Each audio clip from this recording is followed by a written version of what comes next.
Something's off about the new Ferrari. Everyone's watching the red paint, the driver lineup, the nostalgia. But behind all the emotion, something's changed. And it's not subtle, because Ferrari didn't just reveal a car. They revealed a weapon. A machine designed for the most political season Formula One has faced in over a decade. And what's inside it isn't what the other teams are doing. While Red Bull and Mercedes chase thermal compression, Ferrari has done something far more dangerous. They've built for reliability, for legality, for Judgment Day. And they've given it to Lewis Hamilton. But what no one is talking about, not on Sky, not in the paddock, not in the official press, is how risky that choice actually is. Because if the FIA doesn't act, this car could be terrifying, not for what it does on track, but for what it forces the sport to confront. When Ferrari launched the SF26 at Fiorano, they didn't just introduce a new car, they staged a return to identity. The weather was cold, the skies overcast, but the energy in Maranello was precise. No fireworks, no global live stream, just Hamilton in red, Leclerc beside him, and a machine that looked deceptively simple. Visually, the car plays it safe. Minimal wing complexity, tight packaging, white detailing on the engine cover. A quiet tribute to Ferrari's past. But that wasn't nostalgia. That was misdirection. Because what Ferrari showed the world wasn't the whole story. It was the surface. The polished, engineered calm before something more aggressive.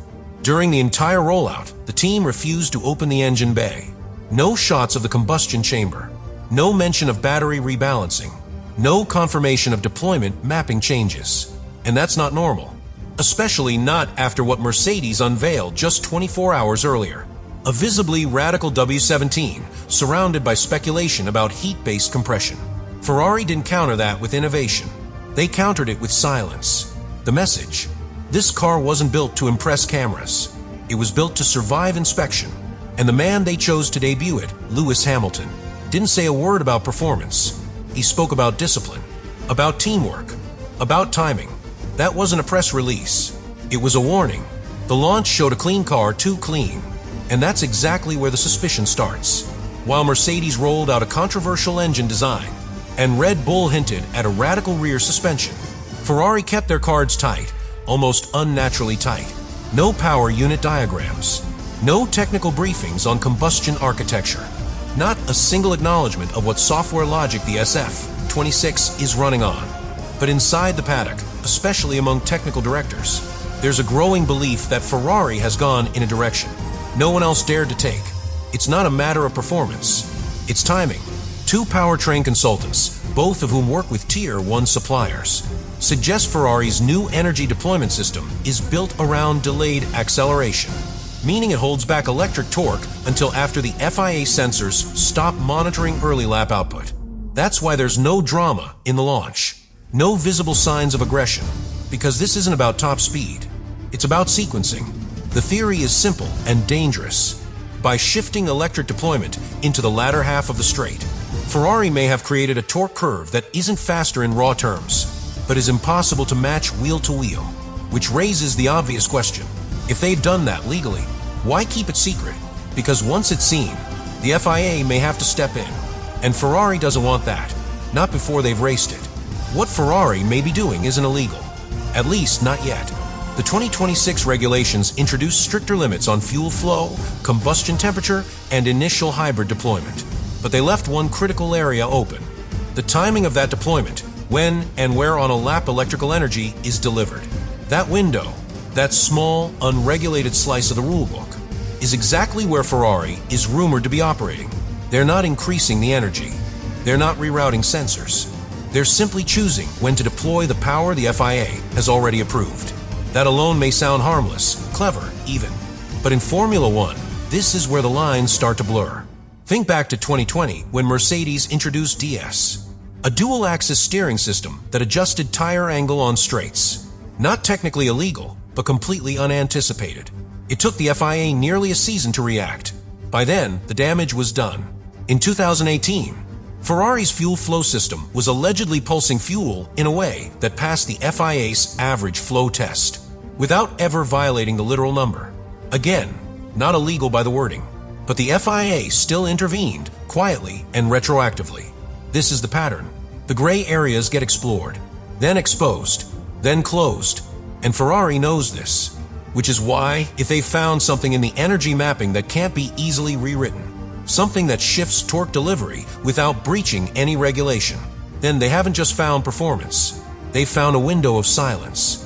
One where the FIA hasn't written the rules yet, and where the championship could be decided before they do. The car is one thing, but the driver sitting inside it, that's what really complicates this. Because Lewis Hamilton isn't just a new signing. He's the most politically powerful driver in Formula One history. And the moment Ferrari handed him the SF26, they didn't just give him a chance to win. They gave him a platform, a weapon. The FIA knows this. If any other team had designed this kind of hybrid system, one that delays energy delivery, skirts the timing windows, and blurs the telemetry, it would have triggered internal reviews, private warnings, maybe a quiet clarification before Bahrain. But with Hamilton involved, the stakes are completely different. Because if this turns into a controversy, if Mercedes challenges Ferrari, or if Red Bull lodges a protest, Hamilton becomes part of the narrative. And once he speaks, once he suggests that the FIA is slow, reactive, or worse, biased, it becomes global. Not technical, not internal, but public. The FIA is trapped. Act too soon, and they'll be accused of protecting the old guard. Wait too long, and Ferrari could dominate the first half of the season, legally, and make the rules look like a farce. Either way, Hamilton becomes the amplifier. And that's what really worries the FIA. Because this isn't just about energy deployment. It's about who's holding the spotlight when the rules start to bend. And this time, it's not Toto Wolff.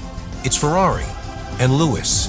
If Ferrari's system is real, if they're truly delaying hybrid deployment without breaking the rules, then the most dangerous part of this car is its legality. Because unlike past controversies, there's no obvious loophole to close, no sensor to relocate, no component that can be banned overnight. And that means Ferrari could win, not by being fastest in qualifying, but by being impossible to catch during the race. Over one lap, the car might look average, predictable, beatable, but across 50 laps, where tire degradation, battery strategy, and torque timing converge, this design could turn into something brutal, something the other teams can't stop.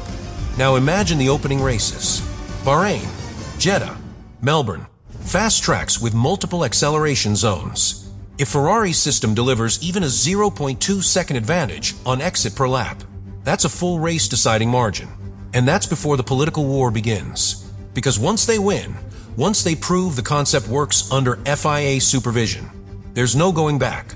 Mercedes would have to file formal protests. Red Bull would demand mid-season clarifications. And the FIA would be stuck rewriting regulations while Ferrari stacks podiums. It's not just a technical risk. It's a calendar risk. Because the longer Ferrari stays unchallenged, the more permanent this performance window becomes. And with engine architecture frozen under the 2026 rules, no one can redesign mid-season without permission. That means by the time anyone reacts, it may already be too late. So now we wait. The car is launched. The sensors are calibrated. The lap times, for now, look balanced. But what Ferrari has built with the SF26 might not be designed to win the season. It might be designed to reshape it. Because if their system works, if Hamilton starts scoring consistent podiums while barely touching the limit, then every other team is going to be forced into a corner. They'll either copy Ferrari's logic, risking their own legality in the process, or demand that the FIA step in and rewrite the game. Either path is chaos, and Ferrari knows it. That's why they've stayed quiet, why the engine bay remained closed, why no one has explained the torque curve, the deployment window, or the battery timing. Because the longer the system stays misunderstood, the longer it remains untouchable. And that's the real threat. Not that the car is too fast, not that it breaks the rules, but that it doesn't. Because if this powertrain wins races without ever crossing a line, and if Hamilton stays quiet long enough to let the scoreboard do the talking, then the SF26 won't just be feared, it'll be impossible to stop. And by the time the FIA understands what they're dealing with, it may already be too late.